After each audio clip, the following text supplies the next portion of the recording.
Jack's Snack. The depth of your convictions is more important than the length of your knowledge. Chapter 4. Enthusiastic.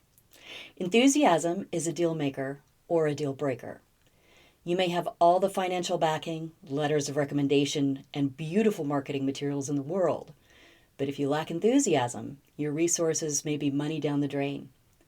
That doesn't just go for the business world. That applies to all undertakings, relative and relationships.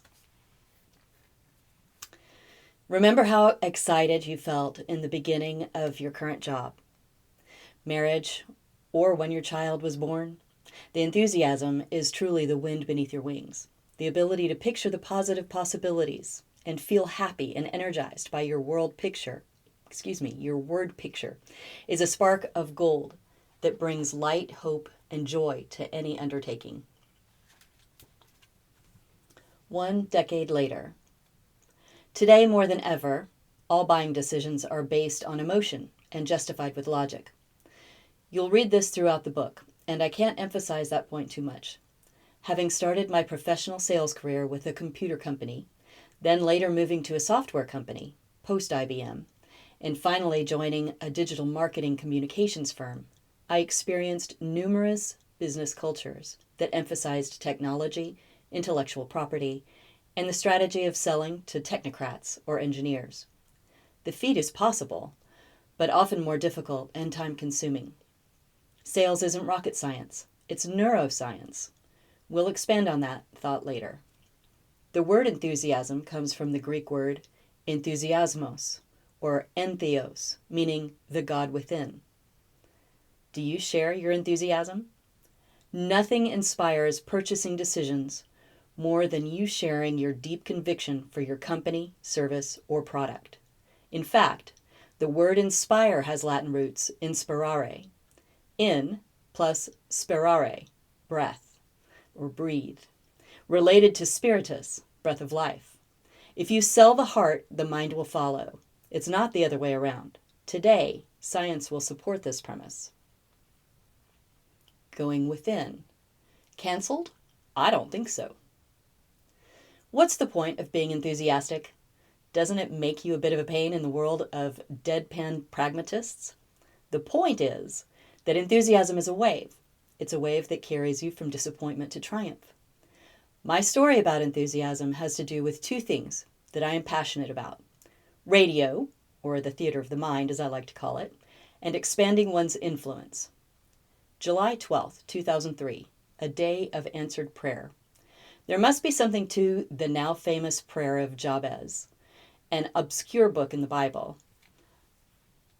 Oh, that you would bless me, indeed, and enlarge my territory, that your hand would be with me, and that you would keep me from evil, that I may not cause pain. 1 Chronicles 4:10.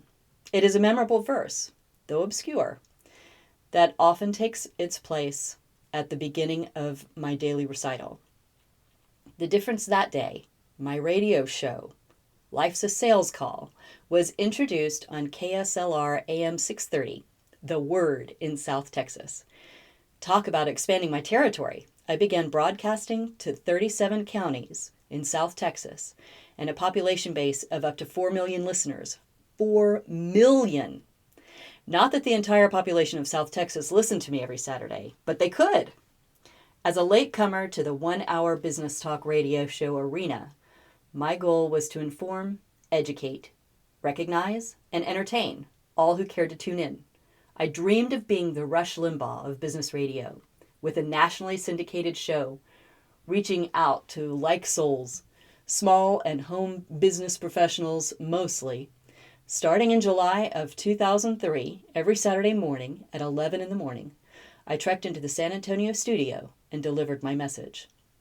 I often invited a guest to join me on the air, who I'd interview as a subject matter expert that day.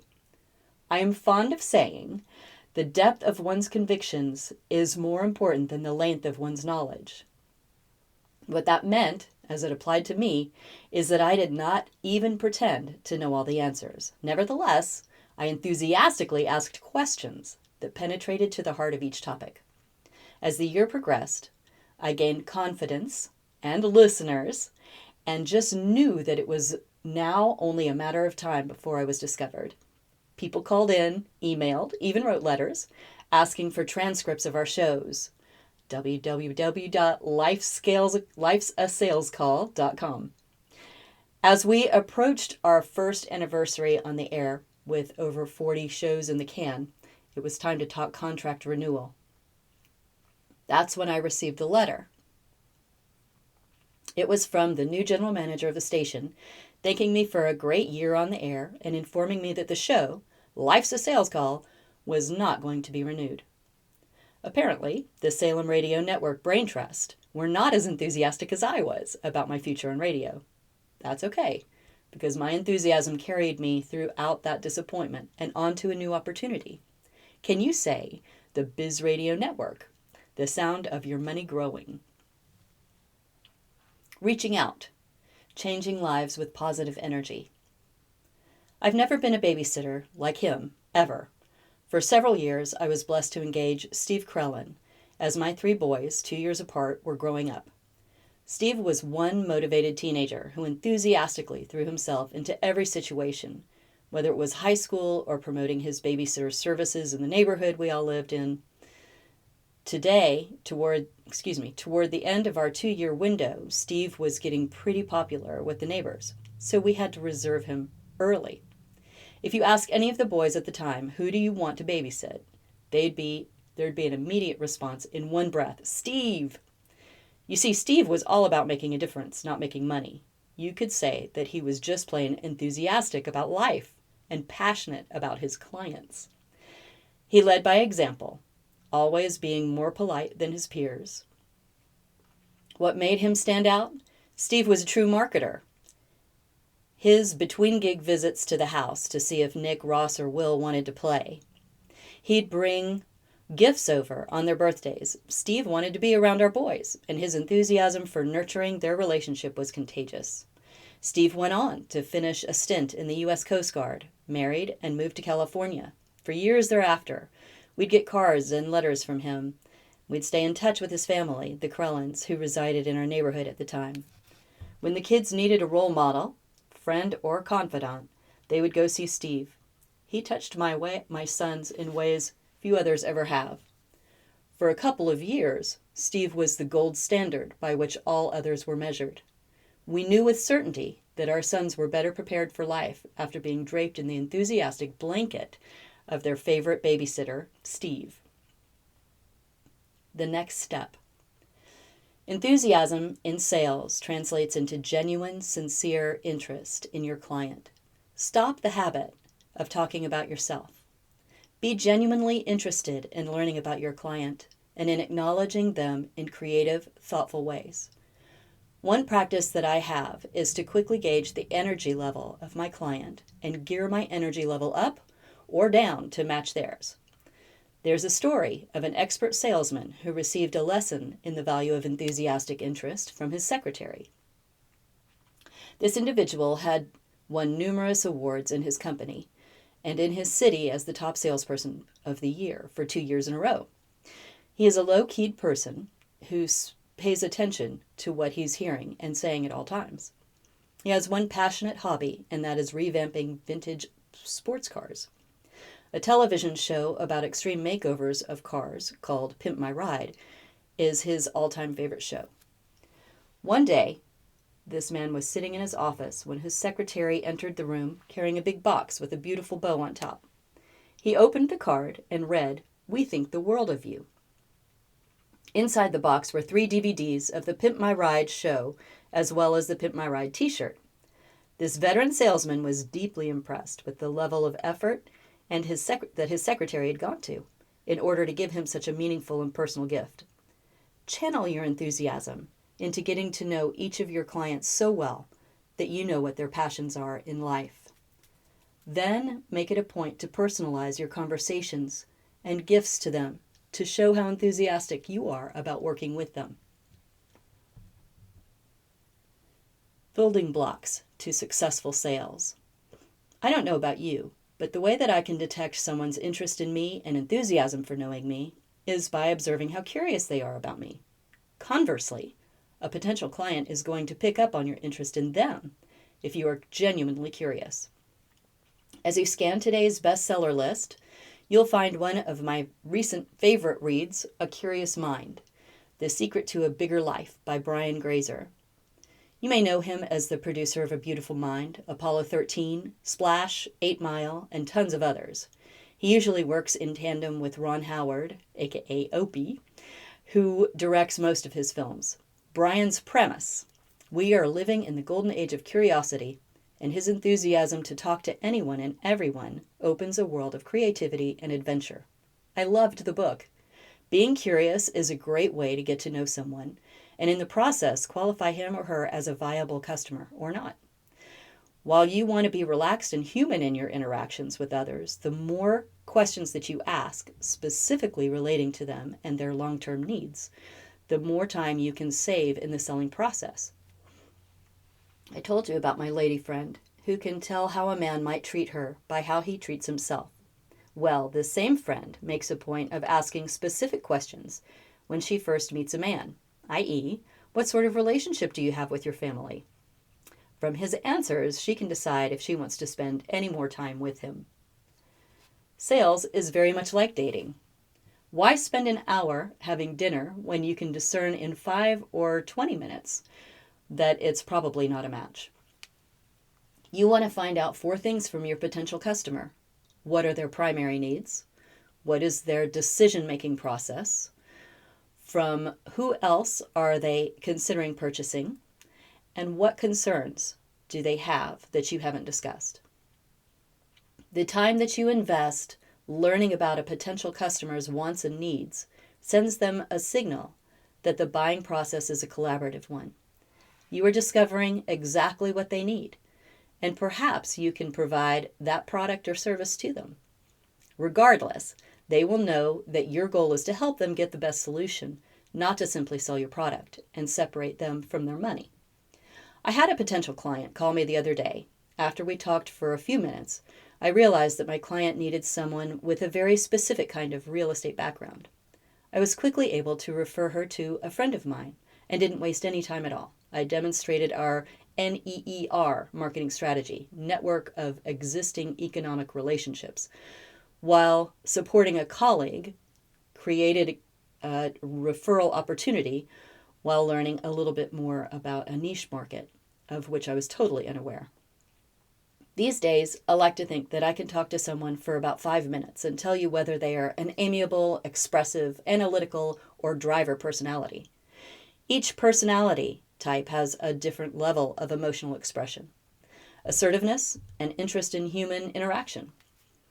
Trying to trade jokes before getting down to business with a driver may irritate your potential client. On the other hand, starting a meeting without a personal conversation of some kind will irritate and confuse an expressive personality. Take the time to sort out different ways to subtly interact with varied personality types. The person with an amiable personality tends to show a low degree of assertiveness and a high degree of emotional expression. Amiable personalities are responsive and friendly. And amiable is most concerned about stability.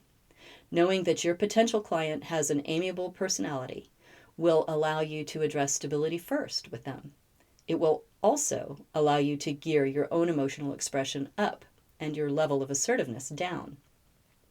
Remember, an amiable may want security, sincere appreciation, repeated work patterns, time to adjust to change, limited territory of responsibility, identification with the group and areas of specialization. Those people who have an expressive personality tend to have a high degree of assertiveness and a high degree of emotional expression. Expressive personalities are outgoing and persuasive and prefer to work with other people. They like the spotlight and enjoy doing what they are good at. An expressive personality is most concerned about acceptance. Remember, an expressive may want social system and acceptance, freedom from details, people to talk to, positive working conditions, recognition for ability, and the opportunity to inspire and influence others. Those people who have an analytical personality tend to have a low degree of assertiveness and a low degree of emotional expression. Analytical personalities focus on facts rather than feelings. They evaluate situations objectively and gather lots of data before making a decision. They prefer organization and specific expectations. An analytical personality is most concerned about accuracy. Remember, an analytical personality may want autonomy and independence, controlled work environments, reassurance, precise expectations and goals, exact job descriptions, and planned change. Those people who have a driver personality tend to have a high degree of assertiveness and a low degree of emotional expression. They know what they want and how they intend to get it. They manage tasks well and are very results oriented. They thrive on competition and don't like to lose. A driver is most concerned about time. Remember that a driver may want authority, varied activities, prestige, freedom from assignments, promoting growth, bottom line approach, and opportunity for advancement. Take notes and learn how to identify each personality. Customize the way that you interact with each personality type based on what you know and how they respond to most. For instance, when you are talking with a person who has an amiable personality, avoid being confrontational. Instead, clearly define goals and assure them of your follow-up support. When you are talking with a person who has an expressive personality, avoid telling them what to do and to be sure to allow them to express all of their ideas to you. Make a point of developing a participative relationship. When you are talking with a person who has an analytical personality, always answer questions with thorough detail. Try to be as specific as possible in your speech and support what you say with accurate data. When you are talking with a driver personality, stay away from generalizations or very sociable behavior. Instead, focus on business and results. Be positive and highlight the logical benefits of the ideas and approaches you are presenting. Some people may qualify as clients, but they're just not interested. This is not so bad because it gives you the opportunity to be curious. What are a few reasons why you would not choose to open a relationship with me today? Some people may be interested, but they just don't qualify. And some will be both interested and qualified. Only a fraction of those people whom you have qualified will actually open a relationship with you. That is why it is so important to save time and energy when you sell by asking clear, specific questions as soon as possible.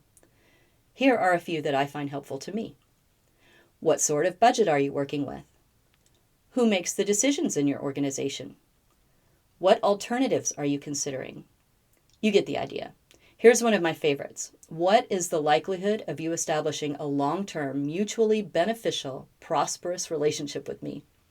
Open-ended questions. Ask your potential client to just talk about their business or their past experiences. This allows you to get an idea of what sort of opportunities their organization has to offer. Closed-ended questions have clear yes and no answers, such as, yes, we have an internal training staff, or no, we don't own our warehouses. Tactical questions have more to do with the client's interaction with you and have come after you have opened a relationship. You are asking them if they are still planning on X, if the service they chose worked well for them, or what their thoughts are on upgrading now that they've used the first level of service. These questions help you confirm that you already know or gather new information. Tactical questions show your commitment to this client and to their satisfaction. They discover how the customer feels about the product or service they have purchased, and if they would consider making another commitment in the future. If time is really short, just cut to the chase and find out the cost, quality, or service is the most important thing to them. Whatever they answer gives you a quick picture of the potential of this sale and what their dominant buying motive is. I suggest that you decide ahead of time how you want to respond to each of these priorities. It takes time, attention, and real enthusiasm to learn how and when to ask questions of clients and potential clients. Doing your homework allows you to quickly qualify individuals and move to the next step with them. Time is all that you have, so use it wisely to research, ask, listen, and respond in a way that builds relationships and builds business easily and naturally. Life's a sales call. This is your entire life that you're investing. Invest it with gusto and engage with other human beings in a genuine way that you will be doing nothing less than having fun and making money at the same time.